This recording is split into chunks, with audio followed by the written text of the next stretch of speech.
चेहरा अच्छा नहीं था तो लालू जी ने उन्हें लड़वाया क्यों?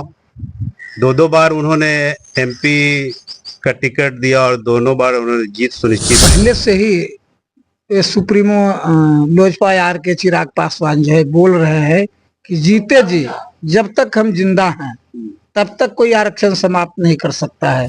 नमस्कार, आप देख रहे हैं पटना न्यूज एक्सप्रेस और मैं हूं आपके साथ सर्वेंदु कुमार। आज है हमारे बीच हैं फुलवारी के जो है लोजपा से कैंडिडेट रह चुके हैं और ये फुलवारी प्रखंड के प्रमुख भी रह चुके हैं, सुरेश पासवान जी हैं। आइए सीधा सीधा बात करते हैं इनसे, सीधा सीधा हमसे जुड़ रहे हैं तो आइए बात करते हैं। सबसे पहले अपना थोड़ा सा परिचय दें। मेरा नाम सुरेश पासवान है और लोजपा आर के प्रदेश महासचिव हम हैं लोजपा आर के, और पूर्व प्रमुख भी रहे हैं, हम जिला परिषद के सदस्य भी रहे हैं। लोजपा की बात करें तो अभी जो है लोजपा के जो आपके हैं चिराग पासवान जी, वो अभी एनडीए में हैं, ठीक है। हाँ। तो एनडीए बोल रही है कि इस बार 400 पार, क्या लगता है कि 400 पार हो पाएगा? संभव है।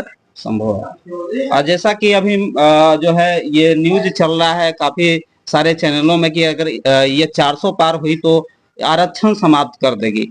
तो ऐसे में हमारे ये जो है चिराग पासवान जी वो दलित हितैषी की बात करते हैं, तो क्या लगता है? ये तो पहले से ही ये सुप्रीमो लोजपा आर के चिराग पासवान जो है बोल रहे हैं कि जीते जी जब तक हम जिंदा हैं तब तक कोई आरक्षण समाप्त नहीं कर सकता है। जी।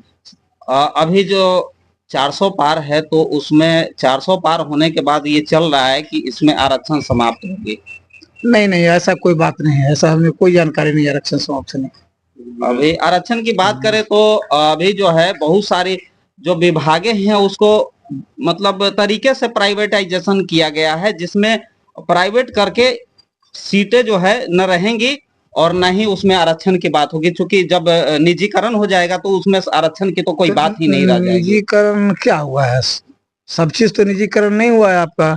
आपका रेल है, रेल में पूरी तो आपका निजीकरण नहीं है। आपका भारतीय विमान प्राधिकरण कुछ पार्ट्स को आयुध कारखाना है आपके, ऐसा नहीं कि पूरा BSNL है आपके, आप बोल रहे हैं तो बहुत सारी छोटे पार्ट्स है उसको छोटे नहीं पूरा बड़े पार्ट्स को मैं बोल रहा हूँ कि वो मतलब एक पूरी तरह से निजीकरण में चला गया।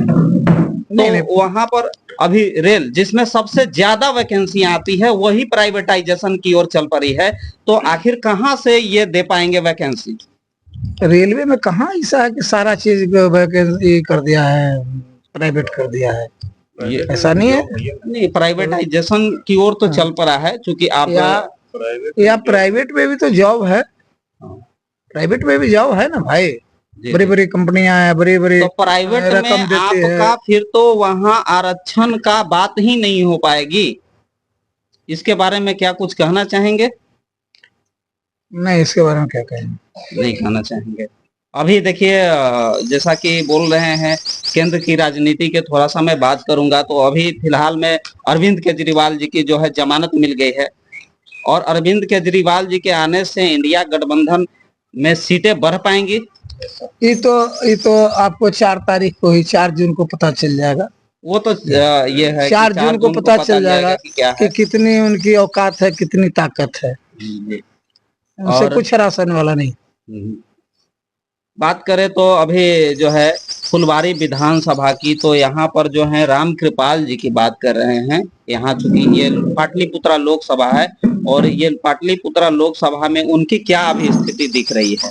देखिए, लड़ाई यहाँ राजा और रंग की है, गरीब और अमीर की है। अच्छा। दरवाजा घर में लगने वाला है, किसी के घर में दरवाजा नहीं है। आप रोजमर्रे देखते हैं कि आपको सुनने में मिलता होगा कि गांधी मैदान में 3 घंटा बैठ करके सुबह जब मॉर्निंग वॉक करने जाते हैं तो लोगों को, आम जनता के समस्या को सुनते हैं, पैरवी करते हैं जिनकी जहाँ जरूरत होती है।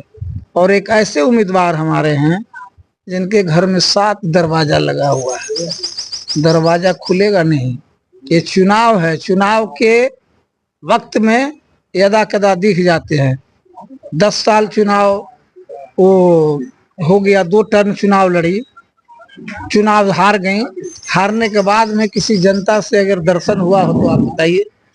ये तो कल हम कवरेज में थे, तो जहां तक बात कर रहे थे, बहुत सा जगह ऐसा भी आया, जनता से हमने पूछताछ किया, वहां जनता बोला कि हमारे यहाँ काम में नहीं हुई है।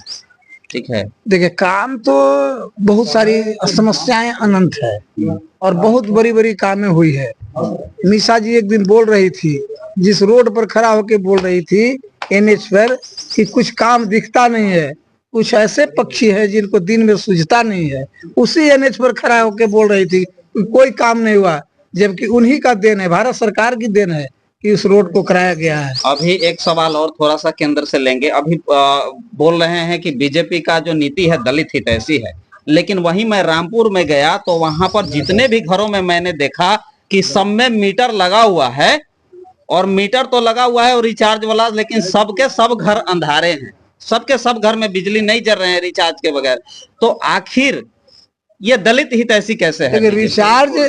रिचार्ज तो करना माने ये कोई नहीं है, प्रतिबंध नहीं है कि हम रिचार्ज करेबे करेंगे। भारत सरकार में तो सुप्रीम कोर्ट का 100 साल पहले चला गया, अंधेरा वाला जमाना। सुन लीजिए मेरी बात, सुन लीजिए। सुप्रीम कोर्ट का निर्देश है कि जो घर चाहता है कि हम प्रीपेड मीटर लगवाएं वो लगवाए, जबरदस्ती नहीं लगा सकता। जबरदस्ती लगाया जा रहा है ऐसे नहीं, जबरदस्ती नहीं लगाया, एकदम बिल्कुल जबरदस्ती लगाया जा रहा है। अगर ऐसा कहीं कुछ बात है तो उसका हम लोग विरोध करेंगे कि जब जबरदस्ती नहीं लगा सकते हैं। नहीं, ऐसा तो जबरदस्ती है, आप खुद सर्वे करवा सकते हैं। रामपुर है, बेलुरा है, कोर्रा है, इस तरह का अगर ऐसा कुछ हम लोगों को सुनने में आएगा तो फिर हम लोग देखेंगे। काम तो अनगिनत कराए हैं। आपके फुलवारी शरीफ में वो ईएसआई हॉस्पिटल बना, मेडिकल सेवा के लिए एम्बुलेंस दिए, क्या नहीं किए। हर एक गांव में चलिए बोर्ड दिखाते हैं, माननीय सांसद का पीसीसी रोड, चापाकल। कुछ गांव में नहीं हुआ होगा, फिर मौका मिलेगा कराया जाएगा।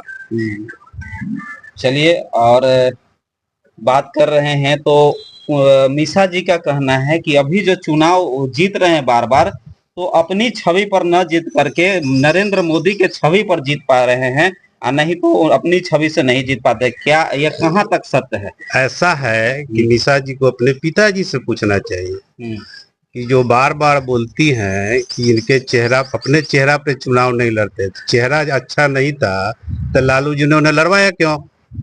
2 बार उन्होंने एमपी का टिकट दिया और दोनों बार उन्होंने जीत सुनिश्चित किया, तो उस समय चेहरा रामकृपाल जी का ठीक था।